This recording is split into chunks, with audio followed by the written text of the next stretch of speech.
Nicolás Casanseu, uno de los grandes periodistas latinoamericanos, que hoy justamente ha sido nombrado como director de la gesta Malvinas en el Senado de la Nación. ¿Qué tal, Nico? Un gusto saludarte. Bienvenido a Galáctica. Muchas gracias, ¿cómo estás? Bueno, la verdad que muy bien y una gran alegría. Nos pone muy contentos saber esta designación muy especial, luego de tantos años de trabajo y de tu compromiso justamente con el tema de Malvinas Argentina, ¿no? Sí, es un honor y una gran responsabilidad y por supuesto estoy agradecido a que se me abra esta nueva trinchera para seguir combatiendo desde otro ángulo por los mismos ideales, ¿no? Sí. Se trata de hacer lo mismo que vengo haciendo 42 años, que es tratar de que la gente conozca la historia completa de Malvinas, no la sesgada. Así es un tema que viene bien aclararlo porque hubo tanta confusión, tanta mala información durante tantos años, ¿no? Han pasado tantas décadas y siempre se distorsionó la realidad de lo que ha acontecido justamente en las Malvinas Argentinas, ¿no? Sí, por variados motivos. Por un lado los ideológicos, claro, la venganza contra las Fuerzas Armadas, donde se meten en una misma bolsa a todos, los buenos y los malos. Claro. El tema del exitismo obsceno que padecemos los argentinos, como perdimos la guerra, le damos la espalda. Yo siempre estuve en contra, te dicen, y estaban en la plaza el día 10 de abril. Y también el factor tan humano y tan perverso de la envidia, porque los primeros que marginaron a los combatientes fueron sus camaradas que no fueron a Malvinas, los del continente. Vergonzoso el tema. Y tanta mala información que se generó durante décadas, ¿no? Es lo llamativo. La especulación que hubo de parte de algunos políticos y de muchos dirigentes que de alguna manera distorsionaron esto que yo te decía en el inicio, la realidad de lo que pasó allí, ¿no? Sí, pero esto tiene un origen en la propaganda inglesa y esto no es conspirativismo. Hay que entender que el fin último de toda guerra no es solamente derrotar al ejército enemigo o entrar a la ciudadela enemiga, sino poner de rodillas a ese enemigo para que no lo vuelva a intentar. ¿Y cuál es la manera de ponerlo de rodillas? Humillándolo. 6 días después de la caída de Puerto Argentino, en Londres, en la Cámara de los Lores, Winston Churchill III, el nieto del famoso Winston Churchill de la Segunda Guerra Mundial, dijo textualmente: hay que revolcar a los argentinos en el fango de la humillación, así ni sus nietos imaginan que van a poder recuperar las islas. Y eso se ha logrado con estas ideas fuerzas falaces, muchas nacidas de la propaganda británica, de la versión británica de la guerra. Con mano de obra argentina hemos reproducido versiones británicas de la guerra, como por ejemplo que fue una guerra de la democracia británica contra la dictadura argentina. Así, y fueron los británicos aliados con el gran demócrata, el general Pinochet, por ejemplo. Hipocresía pura. Pero todas estas ideas fuerzas falaces, recogidas por periodistas y políticos, han hecho que al día de hoy el pueblo argentino no tenga una idea clara de lo que fue Malvinas. Claro. Yo recuerdo, mira, ahora se me viene a la mente, cuando vos volvías, no sé si fue tu exilio, pero esa imposibilidad, ese impedimento que se dio hacia tu persona por haber estado participando justamente en la cobertura tan importante que fue en ese momento estar transmitiendo desde la televisión pública de la Argentina, desde el viejo ATC Canal 7. No sé si vos te acordás que compartimos el vuelo de tu regreso a la Argentina, que estuvimos charlando cuando vos venías a buscar a tu familia para ya trabajar en la televisión de los Estados Unidos y después hiciste un carrerón impresionante, ¿no? Pero vos en ese momento me habías comentado la tristeza que te daba justamente la desinformación que había en la Argentina y cómo se tergiversaba totalmente la realidad de los hechos acontecidos en Malvinas, ¿no? Sí, lamentablemente sigue con altibajos hasta el día de hoy. Ha cedido un poco la desinformación, pero seguís escuchando los chicos de la guerra, el general borracho, todos mitos. Por ejemplo, Galtieri, por ahí habría que haberlo fusilado, pero por otros motivos. Alcohólico no era. Yo hice una investigación al respecto. Para nada era alcohólico. La alcohólica era la Thatcher. Y después de la guerra eso se publicó, está reflejado en la película donde ella es interpretada por Meryl Streep. Bueno, los ingleses lo publicaron una vez y después no lo mencionaron más. Acá nosotros seguimos con el mito, la mentira del general borracho, porque ridiculiza la gesta de Malvinas. No hay gesta si fuimos por un borracho, lo cual es ridículo además y es banal, porque no importa si un hombre toma o no toma, importa si hace bien su trabajo, pero no lo critican por haber hecho mal su trabajo, lo critican justamente por algo de lo que él no era culpable, que no era alcohólico. Esto se hace para destrozar la guerra de Malvinas, pero no para mientes en lo que puede sentir un pariente, un familiar, una madre decaído, que le digan, fue un inútil, tu hijo fue un tarado que fue a morir por un borracho, que le digan que fue inútil el sacrificio de su hijo. Es de una crueldad insólita. Ahora, esto que vos decís lo hemos visto durante muchos años con el atropello que hubo contra muchos veteranos justamente de la guerra de Malvinas, ¿no? Hay una deuda pendiente por una cuestión ética, por una cuestión moral, hacia nuestros patriotas, los que estuvieron poniendo el pecho allí en las Islas Malvinas, Nicolás. Sí, por supuesto.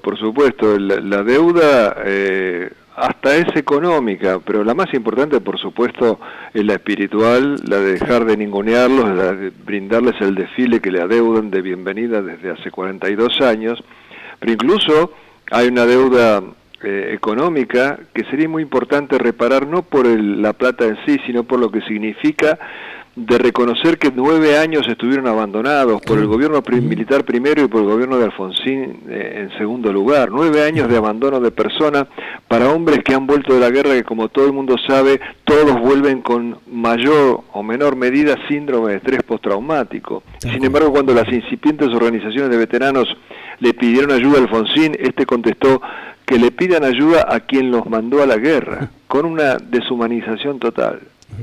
Ahora, este hecho vergonzoso que ha acontecido durante décadas en la Argentina, ¿crees que se puede reparar hoy por hoy cuando contamos justamente con la hija de un héroe de Malvinas, como lo fue justamente Eduardo Marcelo Villarreal, que fue en aquel momento, si no me equivoco, el segundo jefe de la compañía de Comando 602, ¿no? Él estaba justamente trabajando detrás de Aldo Rico en aquel momento, ¿no?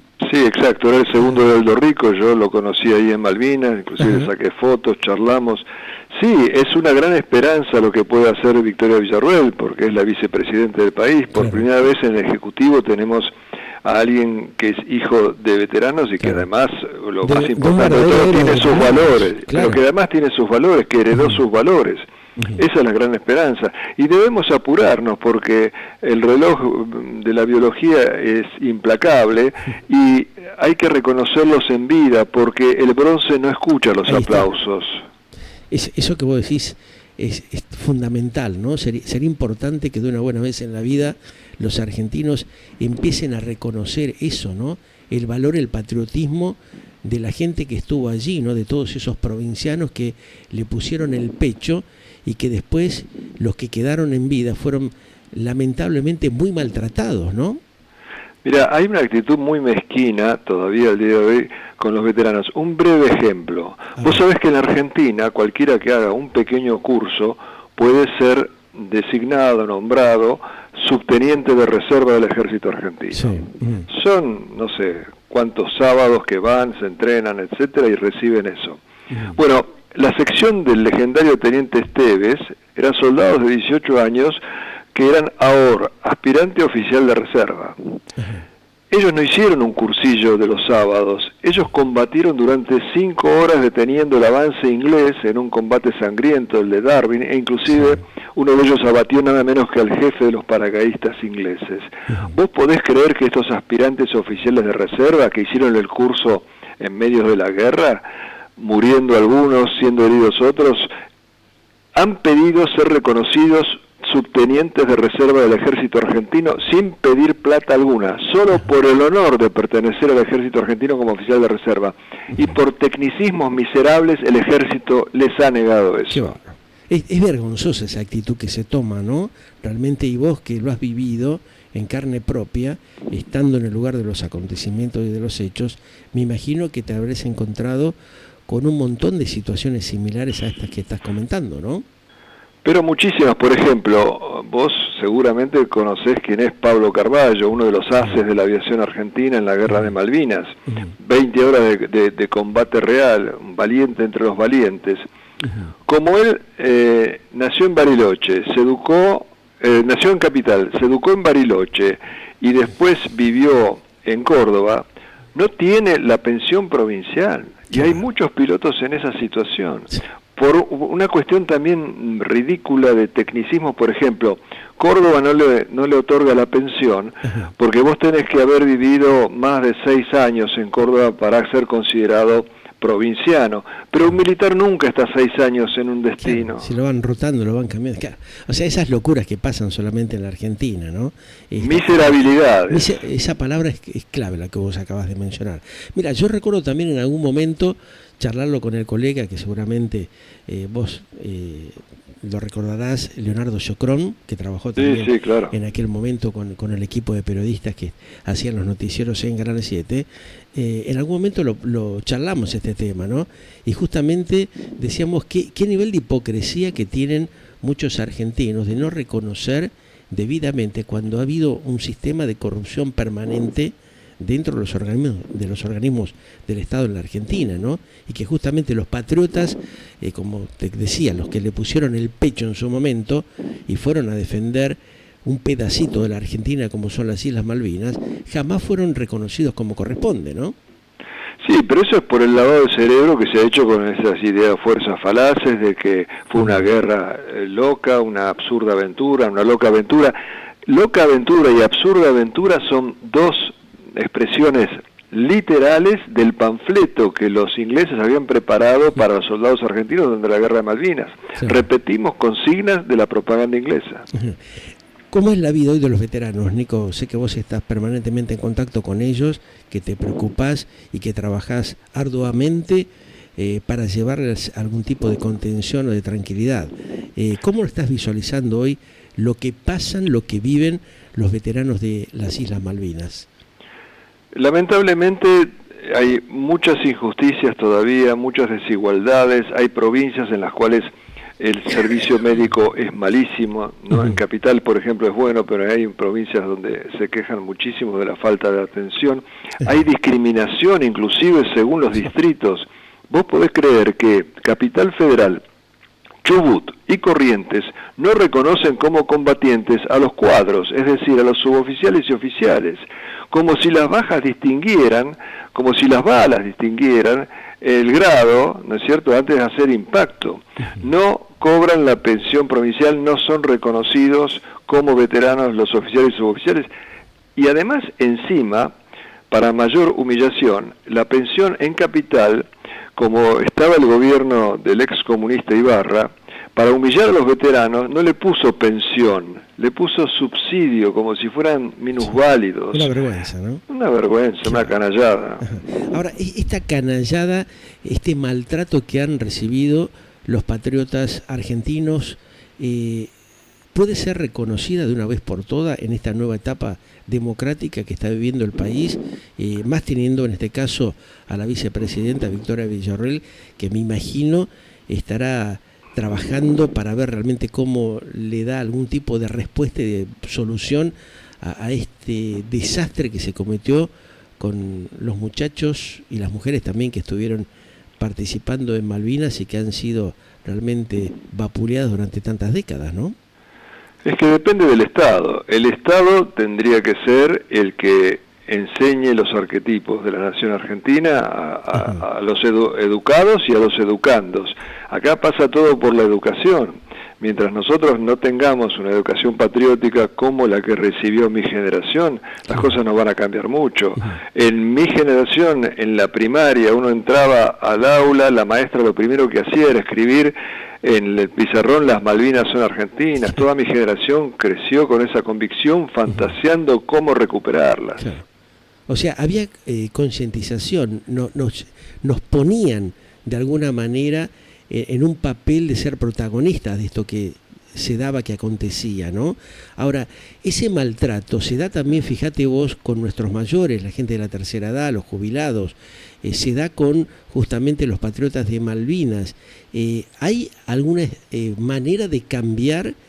Vos, como un hombre de la comunicación de tantos años, me imagino que te habrías dado cuenta el maltrato constante que se ha dado durante todos estos años, ¿no? ¿Se puede llegar a revertir eso de alguna manera? Necesitamos patriotas, gente que le duela el prójimo, y necesitamos que se termine la corrupción, porque para mejorar todo lo que hay en el país, bueno, hay que terminar con la corrupción. Si vos tenés dependencias públicas en las cuales trabajan 10 y cobran 50, y no estoy exagerando, multiplicarlo por todas las dependencias del país, seríamos un país rico si no estuviéramos despilfarrando esto en clientelismo político. ¿En algún momento vos te sentiste perseguido, maltratado, inclusive por algunos de nuestros propios colegas? Porque yo he discutido bastante este tema y no soy defensor de pobres, pero uno hace valer la profesionalidad y la calidad humana de las personas.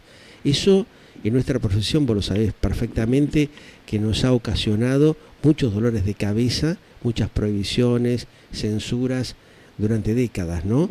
¿Crees de que eso es un tema pendiente que tienen los argentinos? Sí, tenemos graves faltas de ética en el periodismo, el rating o conseguir la nota o hacer la nota impactante justifica los medios, ¿no? Vos cuando das una nota a un medio escrito te quedás medio temblando porque no sabés qué van a publicar y en muchos casos te lo tergiversan, lo acomodan. Es realmente una trampa cazabobos dar entrevistas a la prensa escrita, porque después te encontrás con la sorpresa de que no solo pusieron lo que vos no dijiste, sino que, por ejemplo, como me pasó una vez, yo mismo hablaba de que yo era una mala persona, ¿no? Es una cosa terrible. Esto, en el periodismo argentino, la veracidad se ha manejado con demasiada discreción, usemos una palabra delicada. Acá se han inventado notas todo el tiempo, yo he sido testigo de eso. Se ha ensuciado, se ha embarrado la cancha y se ha perjudicado a muchas personas, y vos tal vez fuiste uno de los claros ejemplos, ¿no? Cuando se inventó el tema de que, no sé, yo recuerdo ahora algunas de las tantas cosas, que vendías chocolate, que esto, que el otro, o sea, esas locuras, esas barbaridades que también son manipuladas por los medios corporativos de comunicación que desinforman, ¿no? O sea, manipulan la realidad de lo que acontece. Sí, además porque no tienen seriedad, no tienen honestidad intelectual. A mí me acusaron de vender cigarrillos, y yo lo que hacía era exactamente lo contrario. Yo le compraba no solo cigarrillos, víveres a los soldados que la pasaban mal, muchas veces de mi propio bolsillo. Pero lo sé porque muchos me lo comentaron. Yo he entrevistado a varios veteranos y me comentaron, ¿no? O sea, se acordaban, Nicolás Casanzú, tal y tal cosa, ¿cómo pueden decir tal tema? Y a veces se enojaban cuando nosotros entrábamos en alguna discusión con algún otro colega que, bueno, tenía sus compromisos porque estaba ensobrado con determinado político de turno, y ahí venían los choques, ¿no? Ese accionar vergonzoso que han tenido durante muchos años los principales medios de comunicación en la Argentina, ¿no?